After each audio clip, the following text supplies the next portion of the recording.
si Atena. Tanggapin na natin ang report. Pagpabor ng 8 maestrado sa TRO. Kahapon nagpalabas ng TRO tungkol doon sa dollar account ni Chief Justice Renato Corona. May tuturing daw po na betrayal of public trust. Sino nagsabi niyan? Weng Salvacion, good morning. Good morning din sa iyo, Melo. Naniniwala si House Lead Prosecutor Neil Tupas Jr. na may mabigat na dahilan para ipa-impeach din yung 8 maestrado ng Korte Suprema na pumabor sa pag-i-issue ng TRO sa pagbubukas ng dollar deposit ni Chief Justice Renato Corona. Ayon kay Tupas, malinaw na betrayal of public trust ito dahil lumalabas na may grand conspiracy para protektahan ang punong maestrado. Lumabis din umano sa poder ang mga ito ng saklawan ng eksklusibong kapangyarihan ng impeachment court sa paglilitis kay Corona kung saan walang jurisdiksyon ang Korte Suprema. Pero hindi masabi ni Tupas kung agad niyang susuportahan ang balak ni Deputy Lead Prosecutor Rodolfo Pariñas na maghain ng resolution of impeachment laban sa 8 maestrado. Kakausapin pa raw ni Tupas ang mga miyembro ng Justice Committee at ang liderato ng Kamara sa hakbang na ito. Kung sakali man Melo na tuluyan ng Kamara ang pagpapa-impeach sa 8 maestrado, iginit naman ni Tupas na dapat munang tapusin ang Corona impeachment bago mag-akyat ng panibagong impeachment case sa Senado. Sa kasalukuyan po, may nakapending pa sa Justice Committee ang impeachment case naman laban kay Associate Justice Mariano del Castillo sa issue naman ng plagiarism. So, ano yan ha? Plus 8 pa. Oo, para kung sakali ha, paano? Ano na natatupagin ng Kongreso natin yan? So, na yung ipapa-impeach nila. Opo, so, 5 na lang ang matitira. Ako, napakatagal niyan. Paano pa magtatrabaho ang Korte Suprema? Wala na. At saka ang Kongreso natin, wala nang atupagin, kundi puro impeachment na lang.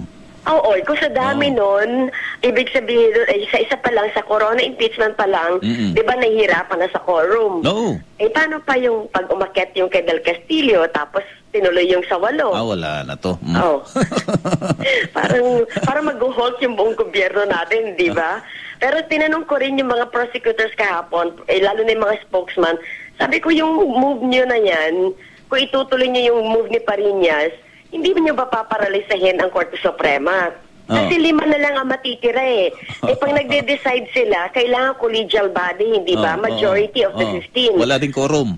Wala rin quorum. So, mapaparalyze mo yan, lalo na kung pag-unbank ang kailangan desisyonan. Sabi nila kung sakali man, hindi raw sila naniniwala na agad-agad mangyayari yon yung paralyzation. Kung magkaroon man ng ganong pangamba, malayo-layo pa kasi hindi pa naman, nakaamba pa lang yun sa 8. Pero ang sabi din nila kung sakaling mangyari man, walang ibang dapat sisihin kundi si Corona. Binato pa rin kay Corona kasi daw, bakit ka kasi nag-TRO? Yun ang mga argumento ng mga prosecution. Kahapon ay nung lumabas yung balita na may TRO na, agad na inhinto yung, tama ba? Inhinto yung pagtatanong tungkol sa dollar account. Tama, Weng? Oo, kasi ang nag-manifest doon sa impeachment court ay si Senator Panfilo Lacson. So, sumunod din sila. Oo, kasi nagsalita din, kasunod ni Senator Lacson, nagsalita agad itong si Senate President Juan Ponce Enrile na kailangan nilang i-take notice yung TRO, bagamat sinasabi nila hindi sila pwedeng saklawan, meron pa rin TRO na inilabas ng Korte Suprema na hindi nila pwedeng basta-basta baliwalain. Monday, magkukoko sila. 15, hindi 15, indefinite ha? Indefinite yung TRO ha? Indefinite ang bisa ng TRO.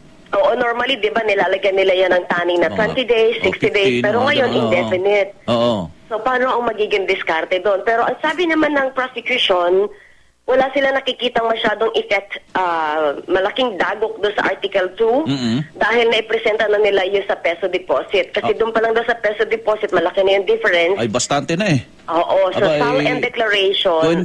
24.6 plus, kahapon na yung magkano? 12 million? Oo. Sa BPI? Oo. Isang account lang yun, ha? Isang account lang yun. Oo. 36 na yan, 0.6. 2010 ang pinag-uusapan lang natin dito, ha? Pero ang nakalagay sa declaration sa SALN ay 3.5 million. Oo. So sabi nila, oo. So ang sinasabi nila, kung doon pa lang, kahit nga daw hindi na nila ituloy yung ibang articles of impeachment, kumpiyansa sila. Kahit wag nabuksan yung dollar account?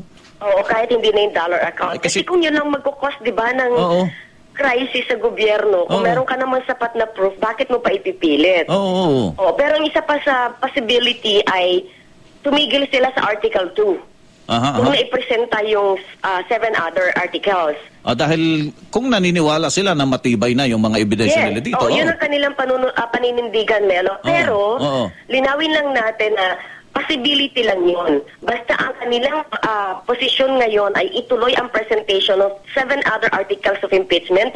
Ngunit, naniniwala sila na kaya nang tumayo ng pagpapa-impeach kay Corona based lang sa Article 2. So, pero kahapon din, inamin din naman na nag-i-exist yung mga dollar accounts, di ba? Oo, inisa-isa kasi yun, yung Senate President. Tama, At inamin ni Mr. Garcia. Pascual Garcia, Presidente ng PS Bank, na yes, nag-i-exist yung mga accounts na yan.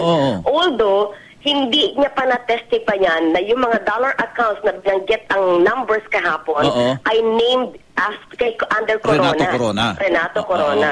So, kailangan nating linawin, baka maging, di ba, may mapuo sa isipan ng publiko na, ay, isang katerba pala ang kanyang dollar account. Kung yun man po ay totoo, basta hindi pa po siya na-testify yan doon sa loob ng impeachment court. Kasi nga, dumating na itong TRO na ito.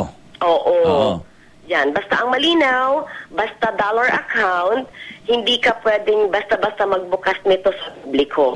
Ang isa lang malaking tanong pa rin na hindi nasasagot ay sino yung short or small lady or little lady na nag-abot kay Congressman Ray Umali ng mga dokumento nito dahil bawal pong ilabas ang mga dokumento sa bangko.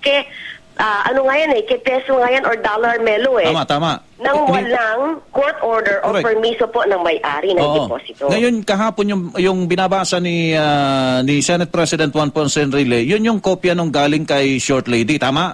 Ayun. Senator Jinggoy na binabasa. Na kinukumpirma naman ni Mr. Garcia na tama po, meron nga pong ganyang dollar account. Yes, pero ang problema, ang sinasabi niya, mula doon sa nakita niya original copy, hindi may differences yung hawak ni Jinggoy na umano'y binigay ng Short Lady na naging basihan ng subpoena issuance ng impeachment court.